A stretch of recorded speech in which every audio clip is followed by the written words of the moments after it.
L'armée israélienne continue d'étendre son offensive dans la bande de Gaza. Ce samedi, la guerre est entrée dans son 64e jour. Alors que les combats se poursuivent, Tsahal dit avoir découvert des armes dans une école. Nous ferons le point dès le début de ce journal. Un refus d'obtempérer vire au drame en Seine-et-Marne. Un adolescent de 17 ans est décédé ce samedi après un accident de scooter. La victime est le passager du véhicule. Le conducteur est hospitalisé avec son pronostic vital engagé. Où sont passées les décorations de Noël à Bastia à l'approche des fêtes? Certains habitants déplorent leurs absences, en cause les positions de la municipalité. Vous verrez que ce choix a des conséquences sur l'économie dans la ville. Et puis avant d'affronter Dortmund, le Paris Saint-Germain se rassure. Les hommes de Luis Enrique se sont imposés à 2-1 au Parc des Princes. Les détails de la rencontre dans le journal des sports.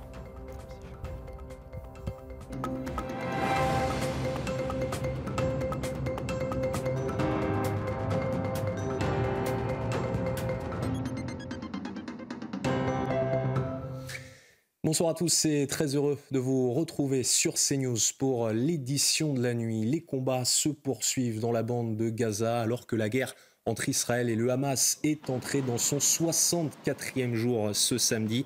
Dans une école près de Gaza, Tsahal dit avoir découvert des armes. Dans le sud, une frappe israélienne à Khan Younes aurait tué 6 personnes selon le mouvement terroriste. On va faire le point avec nos envoyés spéciaux Olivier Gangloff et Régine Delfour. L'armée israélienne continue d'opérer dans plusieurs endroits de la bande de Gaza. Ici, dans le nord-est de la bande de Gaza, les combats étaient très intenses. Nous avons entendu de nombreux bombardements par l'aviation israélienne, mais aussi des tirs d'artillerie, notamment sur les villes de Beit Hanoun et Jabalia, car plusieurs poches de terroristes seraient toujours présentes. Et dans les environs de la ville de Gaza, l'armée israélienne a annoncé avoir trouvé des armes et des grenades dans une école. Même certaines armes étaient cachées dans des jouets, notamment dans un ours en peluche. Quant au sud de la bande de Gaza, à Khan Younes, plus exactement, les combats se sont poursuivis tout au long de cette journée dans ce bastion du Hamas. Tsahal a affirmé avoir éliminé plusieurs terroristes et continué d'encercler la ville. L'armée israélienne a par ailleurs accusé le Hamas d'avoir tiré des roquettes depuis une zone humanitaire dans le sud de la bande de Gaza. Plusieurs roquettes dirigées vers Israël seraient tombées dans la bande de Gaza. L'armée israélienne donc a continué sa pression militaire pour que le Hamas réclame un cessez-le-feu et surtout que les otages soient libérés. Et si la situation est toujours explosive dans la bande de Gaza, la situation inquiète aussi au nord d'Israël, à la frontière libanaise. Depuis le 7 octobre, les tensions sont importantes. Tsahal et le Hezbollah, alliés du Hamas, échangent régulièrement des tirs, faisant craindre l'ouverture d'un nouveau front. Illustration dans ce sujet de Mathilde Couvilleur-Flornoy. Au loin, la frontière qui sépare Israël du Liban. Dans cette région balnéaire d'apparence calme, des tirs sont régulièrement échangés entre Tsahal et le Hezbollah, faisant de nombreuses victimes. Hier, le père de mon ami est allé travailler dans sa ferme à Matat, ici dans le nord. Et une roquette en provenance du Liban l'a touché et l'a tué. Elle a frappé sa ferme. Il était coincé au milieu de l'incendie et il est mort au même moment. Les habitants proches de cette frontière craignent que leur région devienne une nouvelle zone de front. Nous pensons qu'il va y avoir une guerre ici. Nous sommes tous inquiets et nous préparons la nourriture, les vêtements et tout le reste. Nous espérons que tout ira bien et que nous allons gagner la guerre. Selon un décompte de l'AFP, les violences à la frontière ont fait plus de 110 morts au Liban, dont une majorité de soldats du Hezbollah et plus de 15 civils. Côté israélien, au moins 6 soldats et 3 civils ont été tués dans une attaque provenant du Liban. 137 otages sont toujours retenus dans la bande de Gaza. Ils étaient 240 avant la trêve il y a quelques jours. Désormais libres, certains d'entre eux prennent la parole. Ils décrivent leurs conditions de vie en captivité. Écoutez. Le quotidien là-bas est un véritable enfer, une peur anormale, des insomnies et un manque de connaissances tout simplement effrayant. J'ai laissé mes meilleurs amis du kibbutz Nir Oz, là-bas à Gaza. Ils sont tous très âgés. souffrent de maladies graves et n'ont pas de médicaments appropriés. Je supplie et je demande de tout mon cœur de faire tout ce qu'il faut pour les libérer afin que je puisse également me rétablir. Car tant qu'ils ne sont pas revenus, je ne pourrai pas aller mieux. Le samedi 7 octobre, ils m'ont emmené dans un tunnel. J'utilise un appareil respiratoire la nuit que j'ai emporté avec moi pour pouvoir dormir. Et l'un d'entre eux m'a pris l'appareil et ensuite, ça a été un moment très difficile, car je lui ai dit que c'était mon oxygène. Et je lui ai parlé en arabe et il comprenait parfaitement, mais il s'en fichait. Il l'a pris et est reparti. Et justement, un rassemblement s'est tenu ce samedi à Tel Aviv pour demander la libération des otages retenus dans la bande de Gaza. Parmi les personnes présentes sur place, des parents et des proches. Selon eux, leur libération doit être la priorité du gouvernement israélien. Dans la banlieue de Tel Aviv, des véhicules et des armes sont entreposés dans une base militaire. Ces véhicules et ces armes auraient été utilisés selon Tsahal par les terroristes du Hamas durant l'attaque du 7 octobre dernier. Nos envoyés spéciaux Régine Delfour et Olivier Gangloff ont pu se rendre sur place. Des motos, des pick-up, mais aussi un arsenal impressionnant d'armes et de munitions. Exposées sous une tente de la base militaire, certaines armes ont une technologie de pointe qui laisse peu de doute sur leur provenance. Ce type de savoir-faire ne vient pas de Gaza, c'est un autre niveau de savoir-faire. Celui-ci vient d'Iran. Une fois que nous récupérons ce type d'arme, elle est analysée. Nous prenons des mesures pour les désamorcer. Avec la découverte de ces armes, Tsahal travaille pour contrer leurs effets. Selon l'armée israélienne, l'opération du 7 octobre a été préparée depuis de longs mois.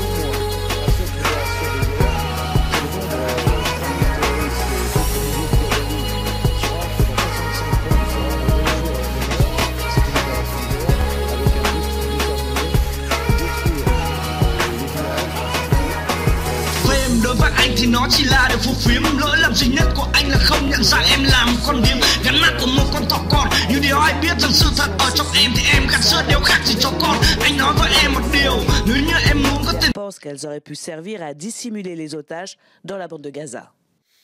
Et dans ce contexte international, des milliers de personnes se sont rassemblées ce samedi à Londres en soutien à la Palestine. Comme souvent depuis le début de la guerre, le 7 octobre dernier, sur des pancartes était écrit « Palestine libre » ou encore « Stop au génocide ». Une manifestation similaire a eu lieu à Paris ce samedi. Sous la pluie, des manifestants se sont élancés de la place de la République pour aller jusqu'à la place de la Nation. Des appels au cessez-le-feu ont été entendus sur place, ainsi que des messages de soutien au peuple palestinien. C'est l'une des conséquences de l'attaque du 7 octobre dernier en France. Les actes antisémites se multiplient et selon un sondage IFOP pour le CRIF, 71% des Français interrogés considèrent que l'augmentation de ces actes représente une menace sérieuse pour les Français de confession juive, mais aussi pour la société dans son ensemble. Dans un entretien accordé au Figaro cette semaine, la première ministre Elisabeth Borne évoquait un sentiment d'insécurité en France. Des propos qui ont fait vivement réagir, notamment la maire de Romans-sur-Isère, plusieurs semaines après la mort de Thomas à Crépol. Alors l'insécurité est-elle un sentiment ou une réalité sur notre territoire ? Nous vous avons posé la question. Le reportage est signé Clémence Barbier. 2 attentats en l'espace de quelques semaines seulement. Des émeutes partout en France et des rixes qui font des victimes très jeunes. Dans un entretien au Figaro, Elisabeth Borne annonce vouloir renforcer les moyens pour assurer la sécurité des Français, tout en affirmant « Il y a un besoin évident d'autorité et une attente de sécurité sur tout le territoire. Je pense notamment aux villes moyennes, aux campagnes qui ne sont pas épargnées par ce sentiment que la violence augmente. » L'insécurité est-elle une réalité ou est-ce seulement un sentiment éprouvé par la population ? Je pense qu'il y a plus d'insécurité. Il est vrai que je fais plus attention aujourd'hui qu'il y a 20 ans. On va souvent en campagne parce que du coup la ville, ça craint plus que d'habitude. On n'ose plus trop sortir en fait. D'autres dénoncent une exagération du sentiment d'insécurité. Moi j'habite à Paris depuis des années et des années, j'ai jamais eu de problème de sécurité. Bon ben voilà, après les gens, c'est une psychose. Les gens se sentent sans doute beaucoup moins en sécurité qu'avant, alors qu'en fait il se passait exactement les mêmes choses, je pense, sauf qu'on n'en parlait pas. Selon le ministère de l'Intérieur, la quasi-totalité des indicateurs de l'indélinquance sont en hausse en 2022 par rapport à 2021. plus 9% d'homicides en un an. Quant aux coups et blessures volontaires sur personnes de 15 ans ou plus, ils ont augmenté de 15%. Nous vous en parlions dans les titres. Un adolescent de 17 ans est décédé ce samedi à Chelles, en Seine-et-Marne, après un refus d'obtempérer. Le jeune tué dans l'accident est le passager du 2 roues. Le conducteur, lui, est toujours hospitalisé. Son pronostic vital est engagé. La BAC de Neuilly-sur-Marne avait tenté de contrôler le scooter. Explication avec Grégory Goupil du syndicat Alliance Police.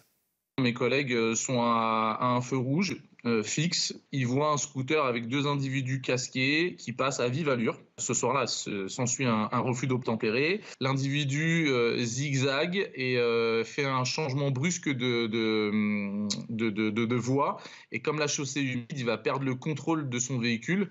Ils vont glisser et là, les 2 individus vont percuter un véhicule BMW qui se retrouvait dans le flot de circulation à l'arrêt, percutent à l'arrière et ils sont encastrés donc sous le véhicule. Mes collègues de la BAC immédiatement vont prodiguer les premiers soins aux deux jeunes individus. Malheureusement, s'ensuit le décès du passager. On vient chercher la responsabilité des policiers, mais on oublie simplement qu'il y a une personne qui était au guidon, qui a refusé d'obtempérer. Mes collègues, ils ont simplement fait leur travail, ils se sont mis, ils voulaient faire un contrôle routier, qui est quelque chose qu'on fait 10, 20, 30, 40 fois par vacation.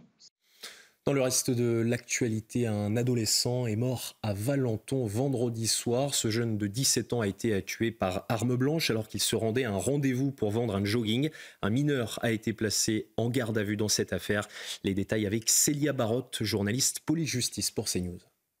Selon les premiers éléments, les faits se sont déroulés ce vendredi aux alentours de 20h dans la commune de Valenton.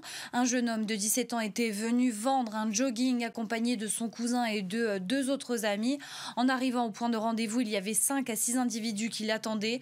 Ils ont essayé de lui voler le jogging, mais il ne s'est pas laissé faire. C'est là qu'un des individus muni d'un couteau l'a poignardé. La victime a été touchée au niveau de l'artère fémorale. Les secours ont tenté de réanimer ce jeune homme de 17 ans en effectuant un massage cardiaque, mais il est décédé. Le cousin du mineur a lui aussi été blessé par un coup de couteau pris au niveau de la cuisse arrière. Plus tard dans la soirée, c'est une femme qui a appelé la police pour dire que son fils voulait se suicider en sautant par la fenêtre parce qu'il a fait une bêtise. Au policier, il a dit être l'auteur du coup de couteau qui a tué le mineur. Le jeune homme, lui aussi mineur, a donc été interpellé et il a été placé en garde à vue. Et quelques jours après la mort de cet adolescent, les habitants de la ville de Valenton, forcément, sont sous le choc. Écoutez leur témoignage au micro d'Antoine Durand et de Jules Bedeau.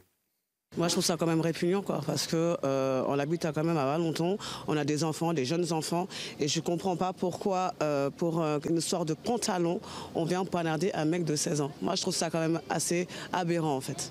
Je vois beaucoup de trucs pareils actuellement. Ce qui nous donne un pressentiment de ressentir trop de violence dans presque tous les quartiers de la banlieue. C'est une grande surprise pour moi parce que je n'imagine pas de telles choses se passer à Valenton, des morts aussi gratuites et de jeunes. Bon, je suppose, je plains les familles qui doivent vivre ce genre de choses. Un adolescent de 17 ans a été incarcéré après la mort de Kendi. Pour rappel, ce jeune de 15 ans a été tué lundi soir par arme blanche à Ayzanville lors d'une rixe entre bandes rivales. L'auteur présumé a été mis en examen du chef d'assassinat et écroué selon le procureur de la République. Et dans ce genre de rixe ou d'agression, les couteaux sont souvent utilisés et les coups sont souvent fatals, considérés comme une arme. Que dit vraiment la loi sur son usage ? On fait le point avec Clémence Barbier. Ils sont parfois utilisés comme une arme lors des agressions. Ce couteau de chasse, par exemple, peut être acheté librement dans les commerces, mais sous certaines conditions. Lors de l'achat d'un couteau, il faut présenter une pièce d'identité et prouver que nous sommes majeurs. Au magasin, on contrôle aussi par acquis de conscience le fichier des interdits d'armes. Car les couteaux sont considérés comme des armes de catégorie D. Sa détention à domicile est légale, mais son port sur la voie publique, lui, est interdit, notamment pour se défendre. Se défendre, ça peut aussi avoir des conséquences pour la victime. Il ne faut pas oublier que le couteau reste quand même une arme. Son port sur la voie publique est d'ailleurs puni d'1 an de prison et de 15 000 € d'amende. En cas de violence avec arme ayant entraîné des mutilations sur la victime, l'auteur encourt 7 ans d'emprisonnement et 100 000 € d'amende. Un vol avec arme est puni de 20 ans de réclusion criminelle et 150 000 € d'amende. Si une agression avec arme entraîne la mort de la victime sans intention de la donner, l'auteur encourt 20 ans de réclusion criminelle. Dans le reste de l'actualité, les débats autour de la loi immigration se poursuivent. Une loi portée par le ministre de l'Intérieur Gérald Darmanin. Il s'est d'ailleurs rendu dans les Alpes-Maritimes vendredi, notamment à Menton, une commune particulièrement touchée par l'immigration illégale. Godéric Bay et Juliette Sada. Les habitants de cette ville sont inquiets. Située au bord de la frontière franco-italienne, Menton est en première ligne face à l'immigration. Une commune où transitent de nombreux migrants et des mineurs isolés venant d'Italie. Pour les riverains, c'est une situation désolante. Tu les vois sur les ponts comme ça et les SEF comme ça, c'est vraiment terrible. Il n'y a pas de soutien de la part de l'Italie, ils sont comme ça laissés vraiment sans abri. Voilà, c'est terrible. Ça me fait mal au cœur de voir tous ces jeunes, mais enfin bon, c'est difficile de dire de faire rentrer tout le monde. On voit plein de vêtements, de brosses à dents, de chaussures, de trucs comme ça sur les sentiers, autour des villages. On ne peut pas se balader, on a des beaux paysages et là, c'est horrible. Pour répondre à cet afflux migratoire, certains habitants demandent une réaction politique européenne. C'est un sujet européen, voire mondial. C'est pas à la France elle-même de gérer cette situation.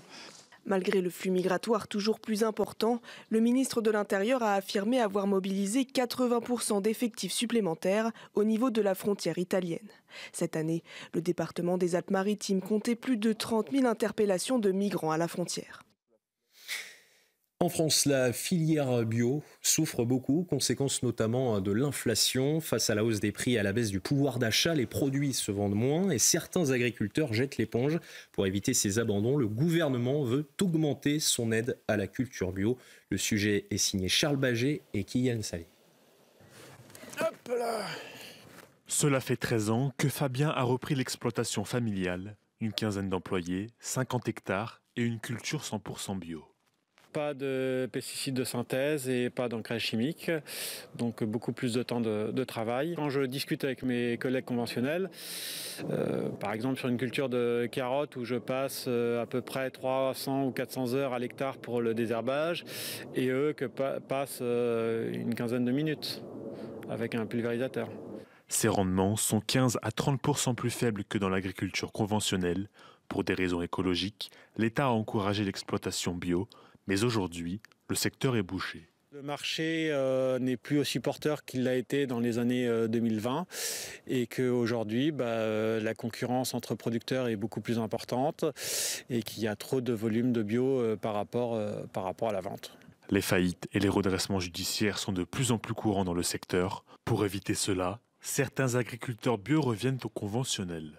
Des agriculteurs, oui, qui font le chemin inverse, qui repassent vers de l'agriculture conventionnelle, qui est quand même beaucoup plus facile ou alors moins difficile que l'agriculture biologique et qui sont sans doute moins bonnes pour l'environnement que l'agriculture biologique. La crise du bio inquiète les professionnels comme le gouvernement. Ce dernier compte augmenter les aides aux producteurs à 94 millions d'euros. À Bastia, à l'approche des fêtes, certains habitants regrettent de ne pas voir les décorations de Noël cette année dans leur ville. Ils déplorent les positions de la municipalité, des rues plus ternes et des magasins parfois vides. Reportage sur place de Christina Luzzi et Célia Gruyère. Des rues éteintes, avec très peu d'illumination. En pleine période de Noël, les Bastiais déplorent les positions de la municipalité. L'atmosphère dans la ville ne correspond pas nécessairement à ce que les Bastiais seraient en droit d'attendre d'une période de Noël. Et peut-être que ceci est lié à une forme de désaffection que rencontre cette festivité qui est éminemment chrétienne aux yeux de l'actuelle majorité municipale. Des positions qui pèsent sur le moral, mais aussi sur l'économie à Bastia. Pour les commerçants, la période devient compliquée, comme l'explique ce conseiller municipal de l'opposition. L'absence de festivités, un marché Noël très tardif et des décorations en berne font qu'il y a un sentiment de tristesse de la part des commerçants et des riverains. Et ça a surtout des conséquences économiques.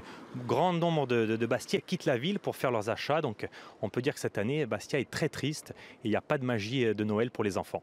Un marché de Noël sera installé du 13 au 23 décembre. Ainsi qu'une grande roue et une patinoire écologique. Allez, direction le Vatican maintenant, où la crèche de Noël a été dévoilée sur la place Saint-Pierre. Ce samedi, le pape François a reçu de nombreux fidèles venus la découvrir aux côtés d'un sapin de Noël géant. Il a encouragé chacun à un temps de silence et de prière. Allez, dans un instant, le journal des sports. Ce journal des sports avec la victoire du Paris Saint-Germain face au FC Nantes, 2-1. Bradley Barcola, titulaire, a permis au PSG d'ouvrir le score en fin de première période. C'est Mohamed qui égalise peu après la pause pour les Canaries. Et quelques minutes après son entrée, Kolo Muani sauve les Parisiens en fin de match. Paris reste en tête du championnat avec 6 points d'avance sur Monaco. Direction l'Angleterre maintenant et la Première Ligue avec la défaite d'Arsenal 1-0 face à Aston Villa. Les hommes d'Unai Emery ont mis fin à la série de 6 victoires consécutives des Gunners. Une défaite qui profite à Liverpool qui prend la tête du championnat. Aston Villa recolle à 1 point de la 2e place et signe son 7e match sans défaite, toutes compétitions confondues. Allez, restez bien avec nous. Dans un instant, une nouvelle édition. Nous reviendrons notamment sur cette guerre entre Israël et le Hamas qui continue dans la bande de Gaza. Les combats se poursuivent. Dans une école près de Gaza, Tsahal dit avoir découvert des armes. Retrouvez tous nos programmes et plus sur cnews.fr.